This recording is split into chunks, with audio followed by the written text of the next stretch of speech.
সামনেটা বড় করো না, পাবো না তো ছবি।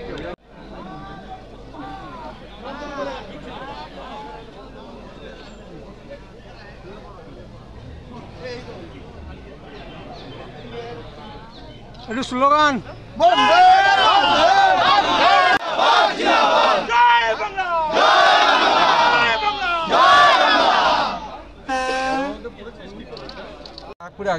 আগের বারের থেকে আরে আমরা ইলেকশন ডিক্লেয়ার হওয়ার থেকেই জানতাম ব্যারাকপুরে কি হবে, জাস্ট এটা একটা ফর্মালিটি হচ্ছে। আপনাদের মধ্যে সোমনাথ দা, সুবোধ দা, যে কম্পিটিশন বলেছিলেন ভোটের আগে, হ্যাঁ আমাদের কম্পিটিশন ছিল আমরা টোটাল কত ভোটে জেতাবো, আমাদের প্রার্থী কত ভোটে জিতবে, আমরা দ্য বেস্ট।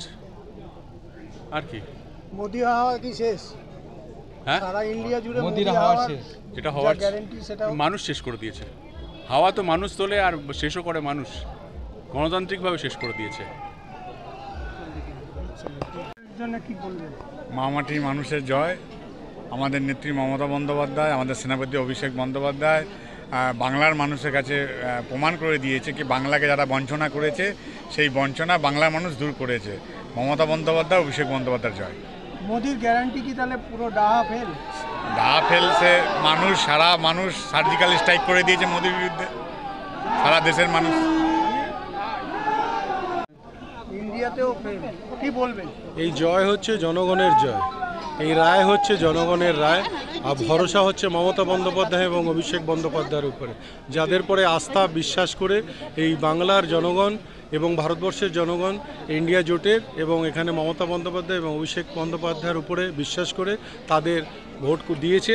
আর তাই এই জয়, আর এই জয় আগামী দিন পুরো ভারতবর্ষের রূপরেখা চেঞ্জ করে দেবে।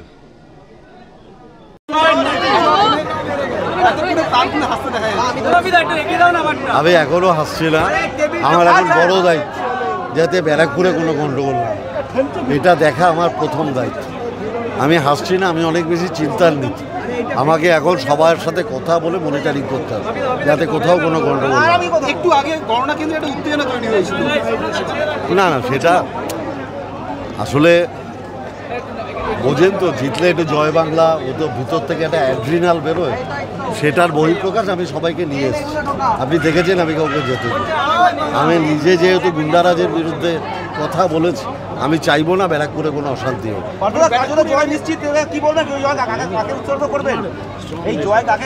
না, ব্যারাকপুরের মানুষকে উৎসর্গ করবে, এর বাইরে কাকে করবে?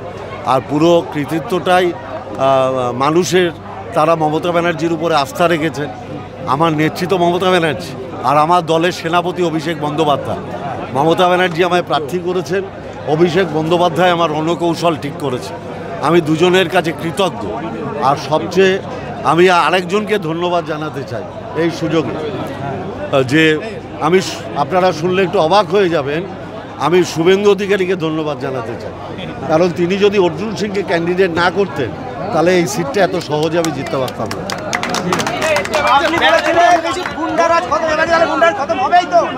হ্যাঁ, 100 বার আমার 1 পয়েন্ট প্রোগ্রাম গুন্ডারাজ খতম করা। আমি আবার বলছি, বিজেপি ভূমিপুত্রদের সম্মান দেয় না, তার ফল ব্যারাকপুরে ভোগ করেছে। এই ব্যারাকপুরে যদি বিজেপির অন্য কোনো প্রার্থী হতো, সে অনেক বেশি কড়া প্রতিদ্বন্দ্বিতা করতে পারত।